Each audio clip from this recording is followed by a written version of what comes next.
Bonjour, je m'appelle Rada Hatem, je suis gynécologue obstétricien et je suis responsable de la Maison des Femmes de Saint-Denis.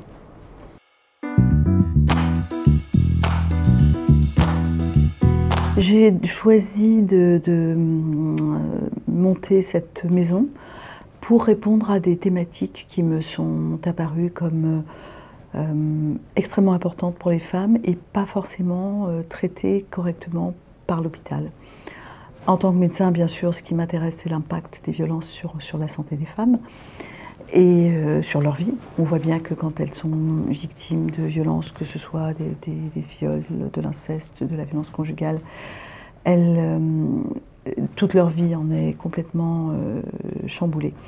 Donc, sachant que cet accueil à l'hôpital n'était pas adapté, je me suis dit qu'un centre qui resterait quand même du soin, parce qu'on n'est pas une association d'aide aux victimes, on n'est pas un groupe de juristes, mais on est des soignants, médecins, sages-femmes, infirmiers. Donc que de construire un lieu où les femmes viendraient parce que leur santé est mise à mal par les violences qu'elles subissent et où elles trouveraient du soutien, des soins, de la psychothérapie, une orientation vers la police, vers la justice, ça ne pouvait que fonctionner, puisque sinon elles sont obligées d'avoir un parcours éclaté, de trouver par elles-mêmes toutes les ressources, de courir partout, et quand elles sont préoccupées par leur sécurité et celle de leurs enfants, ça ne fonctionne pas très bien.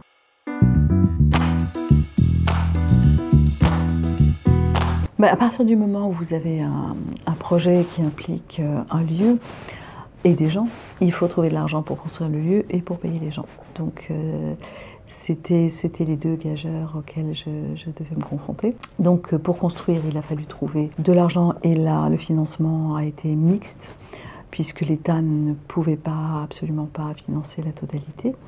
Donc une partie de l'argent vient du département, une autre partie de la région et un autre tiers, en gros, de fondations privées qui ont décidé de s'impliquer dans la question des violences. Pour les soignants, c'est un peu la même chose, il a fallu trouver de l'argent. Et là encore, des fondations privées ont accepté de financer les soignants, ce qui m'a permis d'avoir à la fois le local et les équipes. Après, rien ne se passe jamais comme prévu, je ne pensais pas que ça serait si difficile, si long et complexe de trouver de l'argent. Je pensais que le ministère de la Santé serait plus participant, plus aidant, et ça n'a pas été le cas, en tout cas pas tout de suite.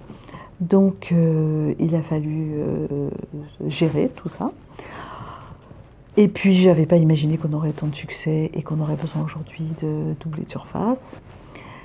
Et je n'avais pas non plus imaginé que ça deviendrait un lieu un peu référence, qu'on serait très sollicité médiatiquement, qu'on serait très sollicité par des jeunes femmes bénévoles qui ont envie de s'engager. Tout ça a été une surprise. Bonne, mais une surprise quand même, cette maison. Et comme on a vu très rapidement que ça fonctionnait bien, que ça rendait même des services au-delà de ce qu'on espérait, on s'est tout de suite dit, mais il faudrait la dupliquer. Et beaucoup d'équipes nous ont contactés, ce qui nous a conforté dans cette idée de duplication. C'est-à-dire qu'on reçoit 2 fois par semaine, en moyenne, des mails de gens qui nous disent moi je suis à Caen, à Toulouse, à Montpellier, à Strasbourg, j'ai envie de faire la même chose que vous, comment vous avez fait, est-ce que vous voulez bien m'aider, m'expliquer comment vous avez levé des fonds, comment vous avez organisé les choses.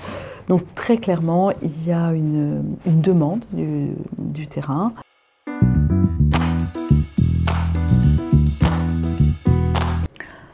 Il y a plusieurs difficultés dans ce parcours. La première, c'est de tenir sur la durée, puisque toute création, tout projet prend un temps à peu près 25 fois supérieur à celui qu'on imagine quand on commence. Donc ne pas se décourager, rester concentré sur l'objectif, ça c'est très important. Lever des fonds, c'est un métier. Donc avant de le maîtriser, il y a pas mal d'eau qui coule sous les ponts, donc ça c'est aussi quelque chose qu'on apprend. Et puis ensuite, je pense qu'un écueil important, c'est la cohérence de l'équipe. Donc ça demande beaucoup de travail, de coordination et de conviction, de travail en finesse pour que les gens se sentent à la fois partie du projet, à leur place, qu'on prenne soin d'eux parce qu'ils prennent soin de patientes qui vont très mal et que ça retentit sur leur propre psychisme, et qu'ils n'aient pas l'impression d'être juste utilisés. Donc ça, c'est une dimension importante qui n'est pas évidente, parce que quand on est dans le management d'une structure comme ça, on a envie que ça fonctionne bien, et en même temps, on ne peut pas négliger l'aspect humain, puisque on travaille principalement avec des êtres humains.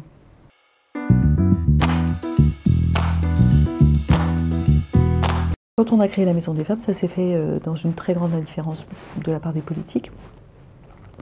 Et puis ensuite est intervenu le mouvement MeToo, qui fait qu'un certain éclairage a été mis sur les violences sexuelles, et donc aussi sur nous, puisque c'est un de nos sujets.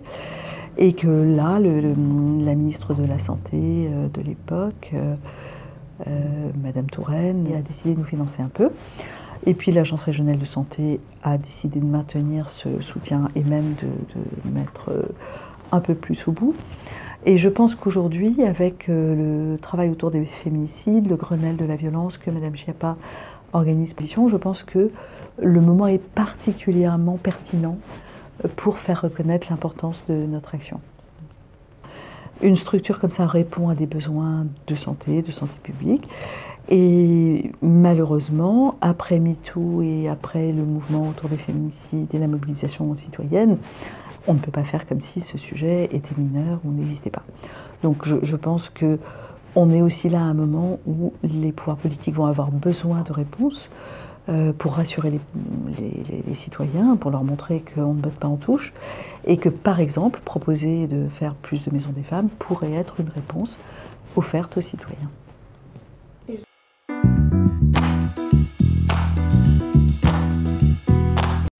Je pense que le message le plus important, c'est que les violences ne sont pas supposées être prises en charge par une seule catégorie de gens. C'est pas seulement le problème de la police, c'est pas seulement le problème de la justice, c'est pas non plus seulement le problème de Marlène Schiappa.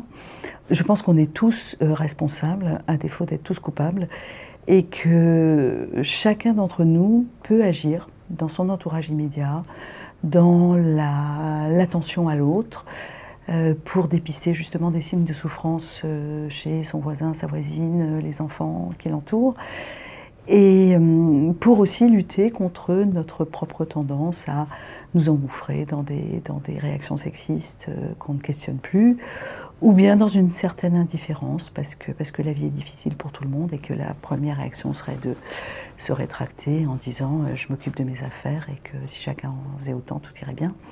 Je crois qu'il faut accepter un moment de s'occuper des affaires des autres quand ils en ont besoin.